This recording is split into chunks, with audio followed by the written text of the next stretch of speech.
What is up, Fluxers? Welcome to the first episode of the Fluxcast.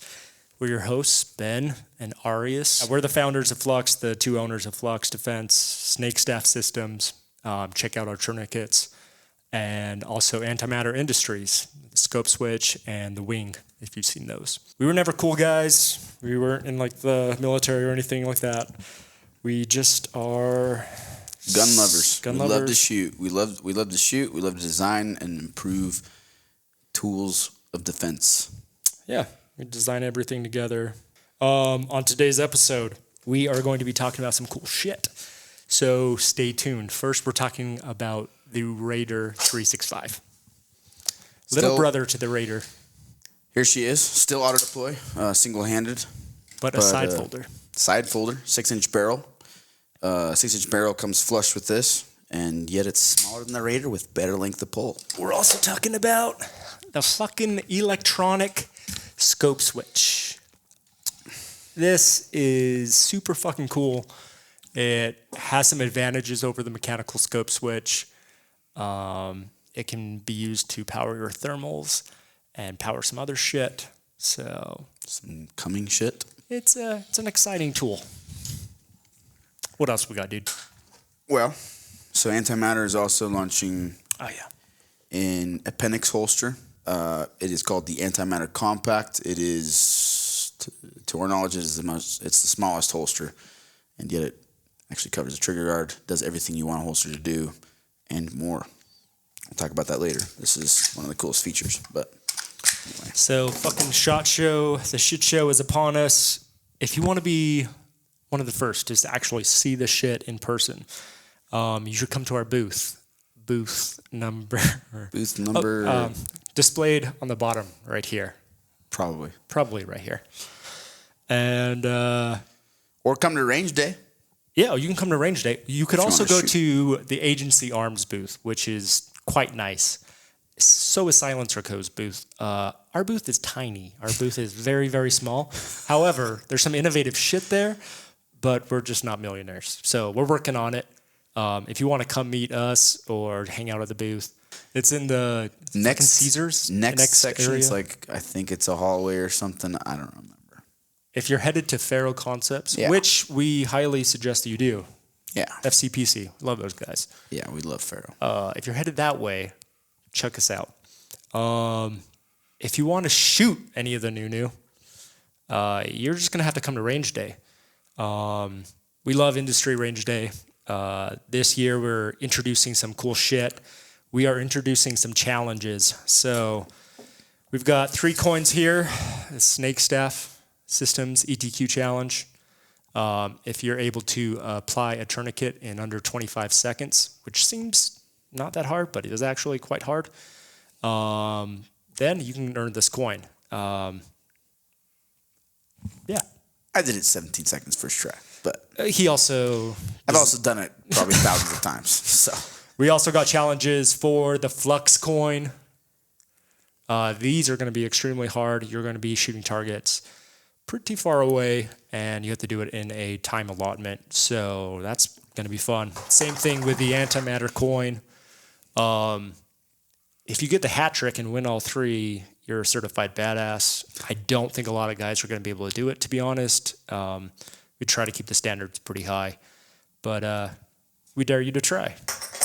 You can also get a chance to shoot all this shit at the craziest party at SHOT Show, which is the agency arms party, if you're going to that. We're one of the sponsors. I think the theme this year is Red Dawn, Wolverines, that good stuff. Wolverine Revolution. There's going to be helicopters, miniguns, tanks. What else? Explosions. Gun, you say miniguns already? I guess before we talk about the products in depth, why the fuck are we doing a podcast, Ben? I don't know. You and I aren't very... Because you suggested it like a week ago, yeah. and I was like, okay. We realized we should be, talking to our customers more, letting them know when drops are happening for all 3 companies. Just being generally more open as much as possible. I think there was one silly video in which people thought that we were there was some sort of shadiness in the fact that, we own 3 different companies, even though they do very different things. Well, we are super fucking shady. Yeah, we are so shady. We are shady, but we are. Yeah. But we own 3 different companies because they do different things. No, it's because we're ADD. Okay. We can't. Yes, we're ADD, and we don't want to do just one thing, even though, we do feel called to create the best personal defense weapon that has ever existed. That is one of our missions. We also want to do a lot of other things, and these other companies allow us to, they give us basically a path to fulfill those desires as well, such as improving the way ARs work, improving the way pistols work. We just basically want to create the best gear for, it's really, we just create the shit that we want. Yeah, we're also super fucking lucky to have met some really, really cool people in the industry itself, people in special operations, some amazing guys in law enforcement, and just civilian shooters. And we're kind of realizing they're always at our office, and why aren't we doing a podcast and talking about them and sharing that information with... we always get cool people in here. And obviously some of the cool people can't actually be on camera, but some of the cool people can, and why not have an avenue for them to, spread some knowledge. Also, as a reward to those Fluxers who listen, we're going to give you a discount code for some of those companies. If you just listen through the episode, it's not going to be at the beginning or the end. It's going to be hidden in there somewhere. So fucking listen to the podcast because you can save some coin. Ben, who is the sponsor of this Fluxcast, this first episode? This first episode is sponsored by Mason Jars. Get you one. You can pee in them. And then you can drink it. Who was the guy that was peeing in Mason Jars? There's a fucking movie. Oh, fuck. Leonardo DiCaprio with the Aviator. Have you seen that? No. Dude, it's fucking weird. He had jars of pee. He was a super... what's that guy's name? It was super hot. No, he was a billionaire. Leo he was piss into jars and then drink it. No, he went crazy. He was a fucking billionaire. He went crazy. He was super into airplanes. God damn, why can't I think of this? Herbert Hughes? No, Howard Hughes. God damn it, you don't know him. Donald Trump. Donald Trump. Joe Biden. It could be Joe Biden. I only had a brain. Let's see. Actually, this first episode of Flux is brought to you by Flux, makers of the finest PDWs out on the market. If you're going to use a PCC, it should be way fucking smaller than your SBR. Yeah. Otherwise, why are you not shooting 300 blackout? It doesn't make sense. A rifle-sized weapon should be rifle-powered. There's little to no reason to have something that is quite large. When I say quite large, I mean a 10.5-inch AR is quite large. Even a 7.5-inch AR is quite large. Why not have something that's the size of a full-size handgun, except for you can shoot it like a rifle? I've barely practiced with this thing. And last Saturday, so a week ago from today, I got second in 2 different stages on the match in PCC. Yeah. Sorry, that's overall, and yet meaning I'd still beat a lot of dudes running gamer guns with big old AR-9s. Their reciprocating mass is close to the same weight as the entire firearm here. So, anyway, what we're saying is, if you're gonna shoot 9mm, that fucking weapon better fit inside a center console, a tiny backpack or a fanny pack, or your fucking pants. Or otherwise, what are you doing? You should be shooting 300 blackout. That's just what we're saying. We try to make the smallest weapons possible. This is big fucking news. So we had the last drop last month, right? And this week, we're going to be doing a drop every morning of SHOT Show. So Monday morning at 7 o'clock, you can get on there. There's going to be an allotment of Flux Raider X's that you can buy. Not the Raider 365. That's coming in Q1. The Raider X's, you can buy that Monday morning at 7 o'clock. If you miss it, because a lot of people try to get on, we're giving you more opportunities. by doing that every single day. So Tuesday at 7, Wednesday, Thursday, Friday. Not Saturday, Friday. You can do 7 o'clock. So get on there. We're trying to give everybody AM. Morning. Yeah. AM. Yeah, AM. That's important. And that's also Mountain Standard Time, or what's Vegas? Mountain Daylight. Vegas time. Look up Vegas time. It's I think it's the same. I think it's MST. But I don't know if it's MST or MDT. Just look up Vegas. We will do Vegas time. Whatever that is. Las Vegas. So this next part of the program is called the Fluxer of the Week. And it's, one of the homies on Instagram you look at and you're like, that dude fluxes. He just does. And this week it's Nick Chen, who is a writer at TFB. He's also the chief night vision nerd of the internet. Nick has been posting some truly fucking wild raiders with ungodly accessories. Like they're ungodly. The man has to be stopped. Yeah. Stop him. Yeah. Nick, you know who you are. Anyway, great content, Nick. You are truly a mother fluxer. You'll be getting a little gift in the mail. If you want to be the next fluxer of the week, make some crazy content and tag us. Tag Fluxer of the Week. Ideally, training content. I would like to see more of that shit. I love that. Unfortunately, most of my shit is it's always on prototypes, so I can't really release that shit. But I think we'll do a little more of that. I would like to see someone beat Travis Haley's fucking draw 2 shots at what was that?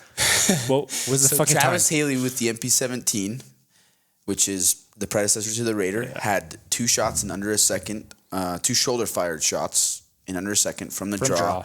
That Ejection. Was OWB, not concealed, level 2 holster. But there's nothing. No other PDW even gets close. I can do 1.25 on this for first shot, but that's also concealed.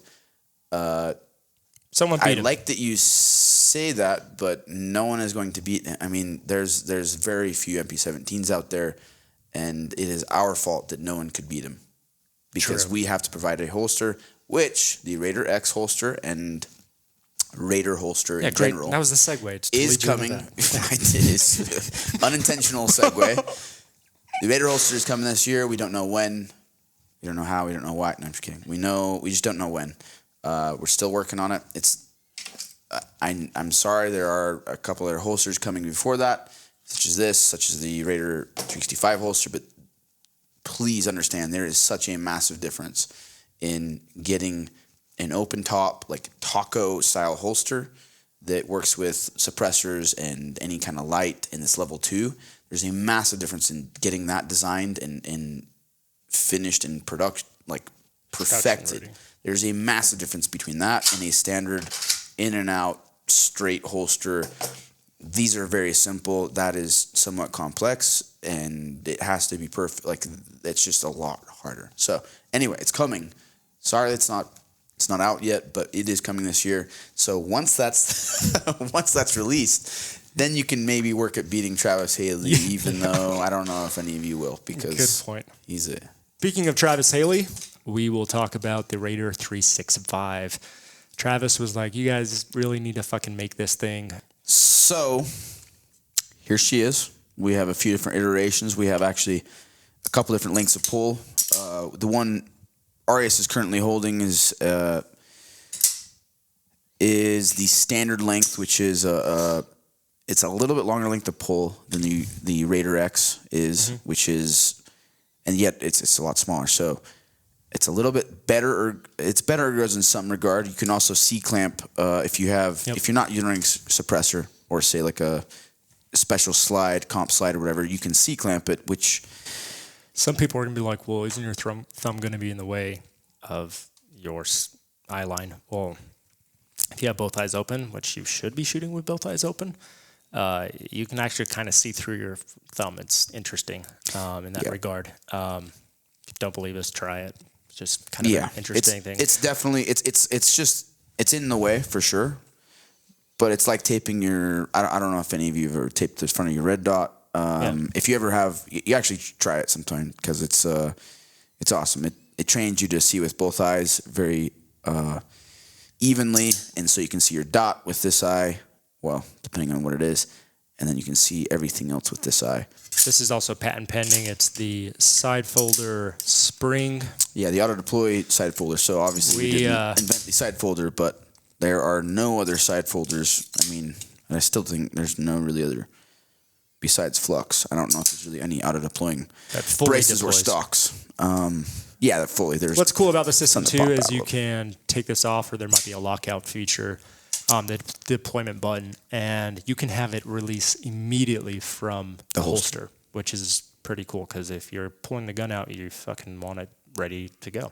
Of course, you can still shoot it like a traditional pistol if you're super in a pinch, but you can definitely train to get the gun up, extend the stock in... I don't know, what were you getting? I would say, depending on what it is, it's close to, it's basically 0.1 to 0.25 slower than a traditional handgun, depending on where you're running it, exactly how you're running it. So like this setup, without the button, I can draw on 1.25 pretty consistently that's an aim shot. It's not like that's not just, winging it close range, but that's an aim shot. 1.25 with the button, like with manually deploying it like this, I can do under 1.5. So I'm like maybe 0.2 slower than that. Let's talk about that's from concealment with the PDW, which is unheard of. And I mean, I could even do it with a suppressor from Appendix, which is kind of insane. It's super cool. Let's talk about size. I don't think people will really understand how small it is until you compare it to a full-size pistol. This is a Walther PDP Pro, great gun. It's got a comp on it, but it's kind of that small. Extremely close in size. It's going to fill in all dimensions. Whether you're using our OWB, an IWB holster in either configuration, it's going to feel like a full-size pistol, and it is quite light. It's lighter than a 1911. Is that correct? Yeah, it's lighter than 1911 with a red dot. In fact, I remember. I was at Silent Sicko a while back, I weighed a Cumming can that you will see in just a little bit, which is incredible. I love the hell out of it. It is exactly what I've wanted for years, but you'll see. It is actually, in fact, with that can, it's a little bit longer. Do you have the other Raider here? It's 365. So it's actually this length. Have we shown the holster yet? I've shown this. Well, I don't think this is the holster. It's both IWB and OWB. Yeah, this is set up for OWB currently. This backside has Safariland 3-hole, so super easy. You don't have to, trade out your system. You can do the QLS system on there, throw it on your belt. It's also adjustable. It's adjustable in a lot of ways. And then up and down. To your heart's content. We will have a level 2 at some point, but I think the level 2 Raider holster needs to come first. Yep. But ADD, going back to Silent Sicko, so can I see that? Well, I can show it. So this overall size is the longer length of pull. These are the two different versions. You have, this one is basically identical to the Raider in terms of length of pull. This is a little longer than the 1.5. We will have a braced version. These are the stocks right now. Yeah, those are stocks, but we will have a braced version of this size. Unfortunately, this longer size, which is 1.5 inches or something like that, is going to make it an SBR anyway. So if you're using an X300, you actually why wouldn't you want that extra length of pull? Yeah. As well as you can throw a can on there. Yeah. So going back to Silent Sicko, with this, it's about flush with this. You can have a 4-inch can, and with that 4-inch can, I weighed it there against a few different things, and as well as measured size, took pictures. So with a can and with a light, I think that wasn't X300. I think at that time was this. However, still, can, light, red dot, full system, that was lighter than the 1911, which is insane. That's with 2 mags. And that's with the close to 40 round capacity. I don't remember what that was. Almost 40 rounds. Whereas the 1911, 8 rounds. Let's talk about why the fuck did we go to a side folder?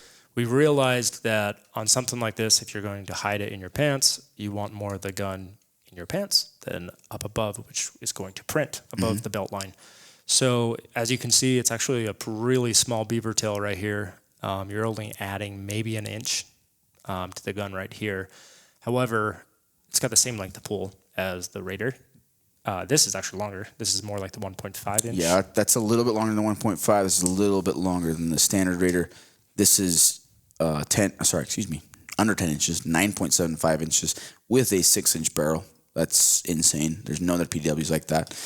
This is 11.1 inches, which is 0.1 inches longer than the Raider, except for it has a 1.5 inches longer length to pull. And that's because of the, like Arash mentioned, the hinge allows us, the pivoting design rather than the telescopic design, not only allows us to be thinner to a degree, but it allows us to have a lot more basically better ergonomics in a smaller package. So the telescoping rails have to have a certain amount of support, whereas the pivot, the hinge system, has to have way less. It's practically zero. So we can get better ergos. The other length, the other difference is, so say with like our Glocks, we had an extremely low cheek to height, whether you're cheeking it or if you SBR'd it and you were shouldering it. The complaint on the Glock was you had the optic's too low. Yeah, the optic was, you had to really dig in, and some people, some people just could not do it. In fact, the only negative review I ever saw on YouTube was from a dude who he was very tall with a very long neck, and he just could not get his sight line in it with the original Flux brace for Glock. And what this does is we can angle our pivot exactly where we want, so we can have a very good, comfortable shooting position, even though it's so tiny. I mean, it's practically the same size as as a full-size handgun with the Nex 300. We didn't want to do this, but we knew that our fans out there would be pissed if we didn't, so we included the speed reload system. It's the exact same function as the Raider X. Obviously, you can still control the rear mag that is feeding the weapon. If you press this button underneath here with your thumb, you're going to release both, and then boom. So that's pretty exciting. It's honestly a little bit improved over the Raider X. We're really happy with the system. The other thing you can do is you can actually C-clamp this bitch, which not surprisingly, it's physics. It helps quite a bit with recoil management. And with this SRO that's a little bit higher, you're not seeing your thumb. On Ben's system, you want to talk about that? Yeah, so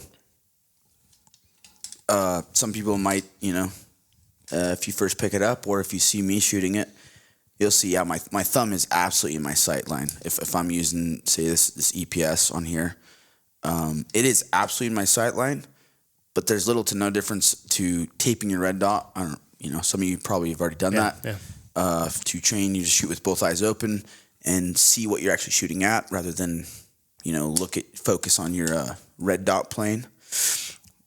I've been shooting the shit out of it. We had 3,000 rounds on the prototype before this, and then we're pumping this up. We're going to have a buttload after this next week. I have not had a single problem with it. I've even done 3 or 4 competitions with it. The last competition a week ago, I got second place overall in 2 stages, and that's with, being a little, maybe touch of the tism or whatever.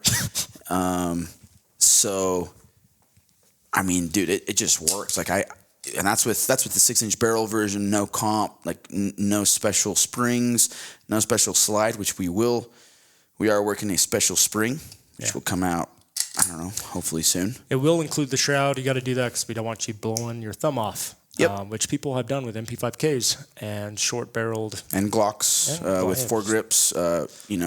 People, since day one, we've always been extremely careful. So with if you're going to have this security. shroud, we realize like why wouldn't you want a 6-inch barrel for that extra velocity, right? Yeah.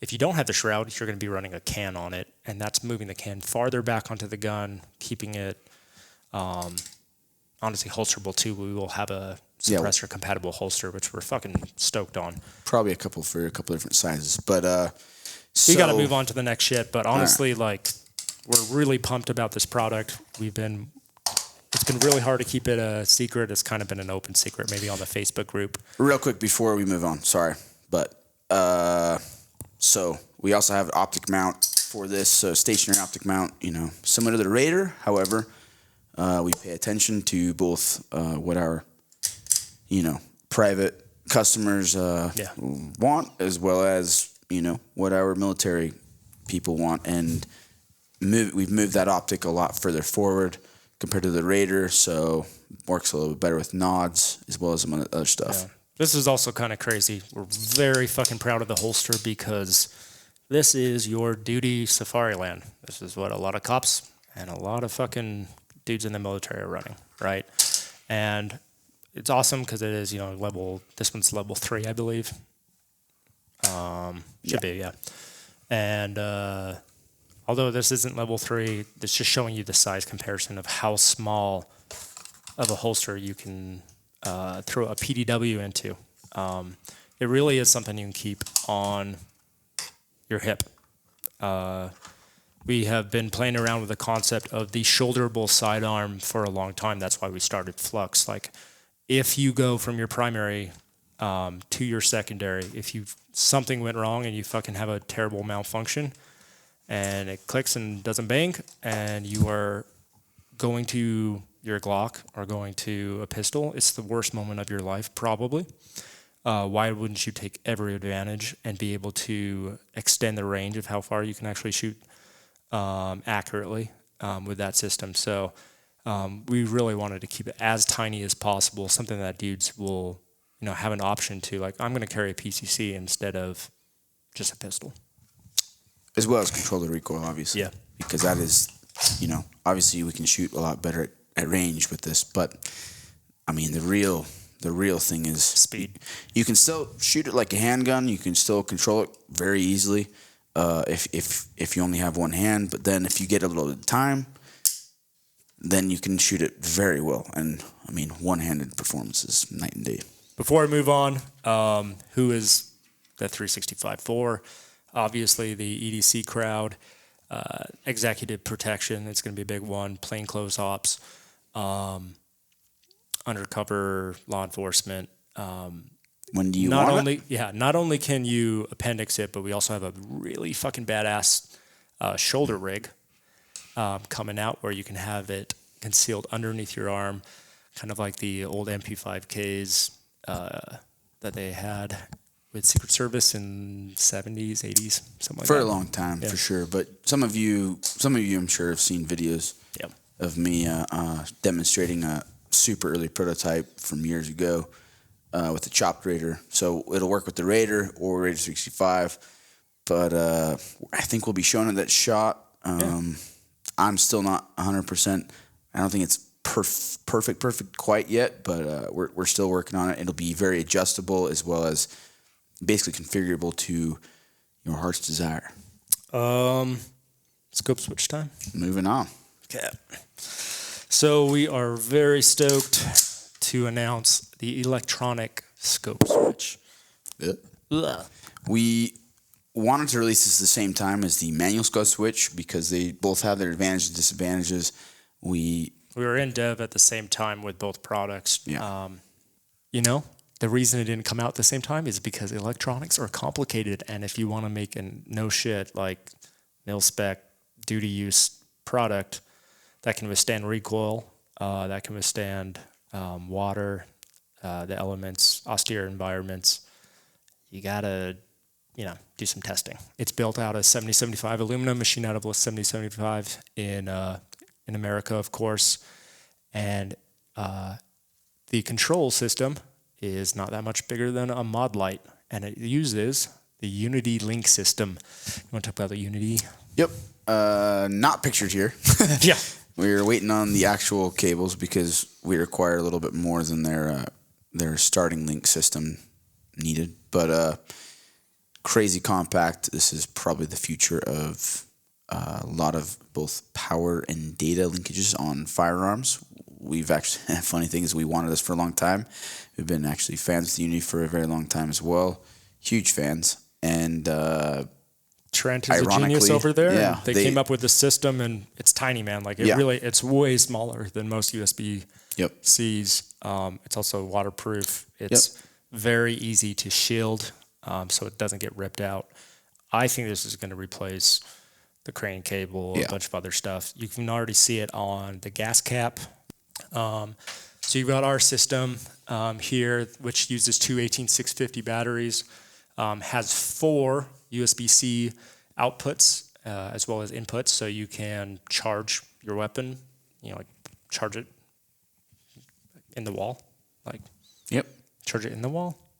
Charge it from the wall? From the wall. I don't know. You can also charge your phone or your ATAC or whatever from this as well. So it's really meant for thermals as well as other devices coming in the future from Antimatter Industries. Yes.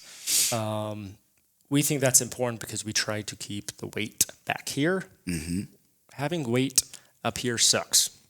So keeping your batteries and how you're going to charge all your electronics closer to the rear of the gun is important. It's also extremely fast. It goes through at least the PLX compact 1 to 8 in about a second. About a second. As soon as you let go, you stop. Again, you don't have to use the whole range of the scope. I use 1 to 3 most of the time. You're kind of getting like that ACOG ability. Sometimes I'll go to 8 for sure. Honestly, more important than zooming in a lot of the times to get target ID is zooming out. So you've engaged that threat or realized that's not a threat, and you need to quickly zoom back out and scan the area. You can do that by popping your head up, of course, and then getting back on the gun, or you could just zoom out, and half a second later, you're seeing everything again.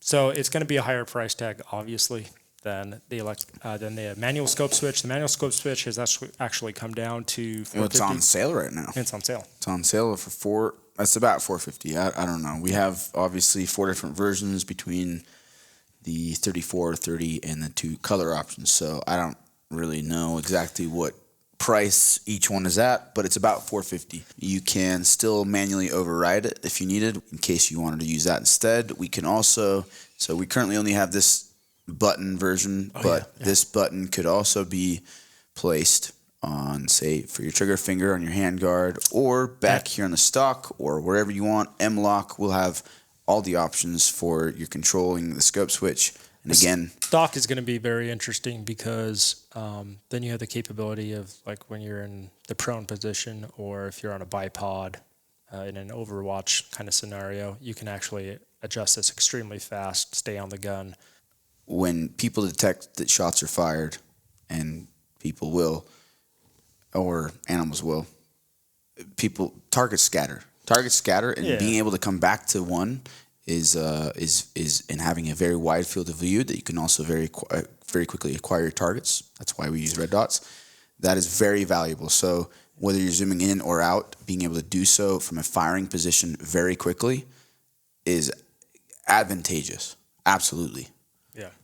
You don't want to come off the optics, zoom, and then get back in the position. Like, if you've ever hog hunted, you'll know, like, they fucking scatter in every direction. Just as a clarification, it is not Gen 2. It is not replacing the manual scope switch. The manual scope switch, we will continue to try and improve as much as possible, but we will always have a manual scope switch because it is better for certain applications. It does not require batteries. It is lighter. So while this has certain advantages, you don't have to move your hand, practically at all. Your buttons are closer than... You don't have to jack off the gun, is what Ben's trying to say. As much as I enjoy jacking off my AR-15, you don't have to move your hand. So, while this is the Scope Jacker 9000, I don't know what the internet will name this, but you don't have to move your hand, which, again, moving your hand a couple inches is always faster than moving your hand more than a couple inches, especially when you're talking about a foot. That's a good point. Or whatever. So, yeah, jack off your AR and win the battle. That's what I would do. I would rather do that than fucking die or whatever, or have somebody else die. I will do what is measurably, objectively better in a drill. Yeah. And that is the scope switch. Whether it's electronic or manual, it's faster. It is faster. We are not revealing price on this guy yet. Same thing with the Flux Raider 365, but we can tell you that they are both coming in Q1. That's what we're aiming for. We can tell you the price on this next product, though. Yep. We showed you this for a second before, but this is the Antimatter Kompakt. It is, to our knowledge, the most compact appendix holster with or without a mag carrier. So why were we able to do that, man? I mean, it's honestly because we chose not to use Kydex. Yeah, so we're not using Kydex. Both of these parts are single pieces. There's no, bolting them together.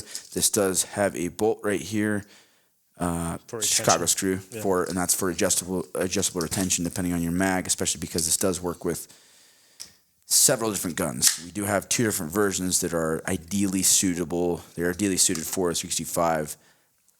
Different 365s, as well as basically I think it's any 365 besides a couple slides out there, like aftermarket slides that, like say Norso or FDES, that may not fit in here, but it will fit in the G43-8, G43X, G48 variant of this, which is kind of interesting. So yeah, we have the 2 most popular like daily carry pistols this is going to work with. I think I think the coolest part about it is the modularity and just how small it really is, and it's extremely comfortable because we're not using Kydex, because we're not having to have that kind of clamshell design where you're using Chicago screws to clamp 2 pieces together or 1 piece folded together. We're in a state in the industry with Kydex holsters. The Kydex holsters exist because Kydex is extremely it's very good material for for being able to form it very easily with fairly low heat. It's very good for that reason, because it's you can buy it in sheet very cheaply, and then you can form it very well around dies that are fairly inexpensive. Because if you were to design injection molding, so injection molding would be the ideal format for every holster. However, it's not very feasible, just because you have so many different builds, so many different guns, so many different, left hand, right hand. It's just not very feasible, which is why you don't see that except for, a few very popular holsters from OWB you'll occasionally see. So I think we're using the best clip on the market, Discrete Carry Concepts. We also have a really badass modular claw that has, I think that's a cool design that Ben came up with, where it actually kind of indexes your belt. Yeah, it kind of grabs on your belt, especially like the only way that I wanted a single clip design is if we had some other stable, some other mechanism stabilizing it, and that, that's the claw. The claw grabs on your belt. You can move it up and down. You can move it in and out, and then combined with that, it is very stable. Whether or not you have the mag carrier on, which this is the other. So apart from the size, which you cannot get. You cannot get a Kydex holster this small. No, like show. Yeah, sorry. So holster. We don't have these without a mag carrier. We don't really have one, but lining up the 2 sides, I mean, I've measured them against kind of the average is about 45% smaller than your average holster, and then even without the mag carrier, it's way smaller, just because you don't have the 2 sheets bolted together. Now, it works with the wing, obviously, because, of course, it does. You do not need a wing. If you don't like it, that's cool. You do not need a wing to use this system with either the Glock or the SIG. The price point's going to be around $99 for the holster without the mag carrier. So we haven't even talked about price point, I guess. Okay, $99.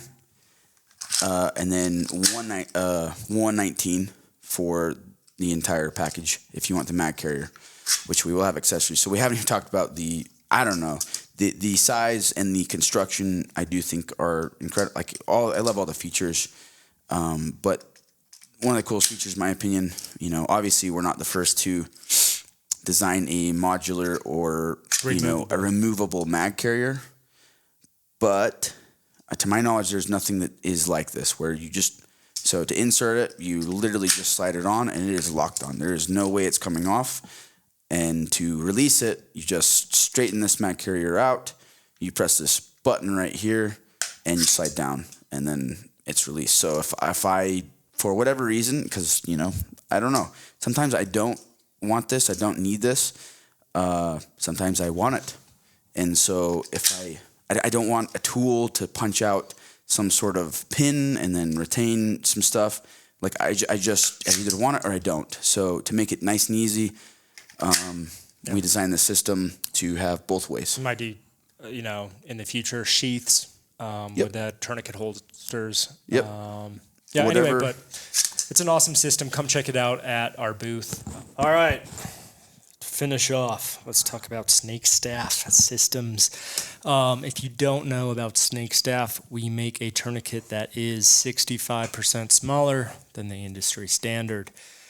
Why do we want it smaller? So you'll actually carry it on your person, not in your car, not in your home, on you. Because dudes, statistically, you're more likely to need to use this than your everyday carry. And you may be able to shoot the dick and drill in 3.5 seconds or something like that. But if your wife is bleeding out or your kid is bleeding out, you're going to feel like a real dumbass if you don't have a tourniquet. So use the code hard to kill. Hard to kill 10. Hard to kill 10. To get 10% off of tourniquets this week. It's super simple to use, and it actually works with pets and children, which is not true of every other tourniquet. Yeah, we again, just like everything else, we designed it because we wanted it. I really, really wanted to carry a tourniquet on my person every day, and even though I carry 10 pounds of gear without this 65 Raider, but it's been pretty awesome. In the past year, we've saved multiple American lives, which we're extremely stoked about. Yeah, probably about a dozen or so. It's on average about one a month, maybe. Worked every time. A lot of that is dudes are like, man, I actually had this on me when this, traumatic thing happened, and there's no way I was going to carry a full-size tourniquet. So yeah, it's an awesome thing. It's being carried by a lot of law enforcement and military units already, which is pretty cool. It just had a university study done on it. For those of you who wanted data, we have data now. I guess the study's not been peer-reviewed, so it's not published, but we have an interview with the guy who conducted it. Yeah, you can check it out on Snake Staff Systems. Yeah. So once it's published, obviously we'll publish it, but it did work every time, all the time. Also in the study, there was one lady who complained, I guess, about the pain, which, yeah, again, these are just everyday. Every tourniquet should hurt. I don't know. If it doesn't hurt, it's not working. I don't know if they were instructed, but we also have the Snake Skin Pro, which is out.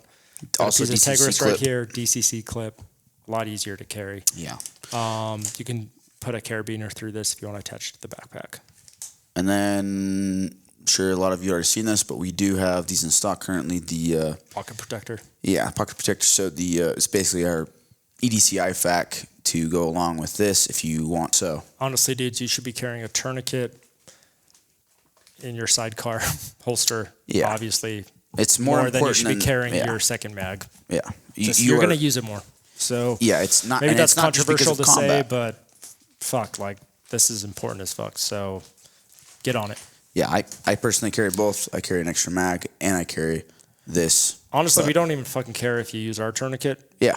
Just use an American tourniquet. Do not buy Chinese shitty tourniquets. We hear almost every not every use case, but a lot of the use cases we're hearing from law enforcement, civilians who are like, I tried this first tourniquet on that I thought was a true cat, and no, someone in procurement tried to save a couple bucks, bought a Chinese tourniquet, and it almost cost someone their life.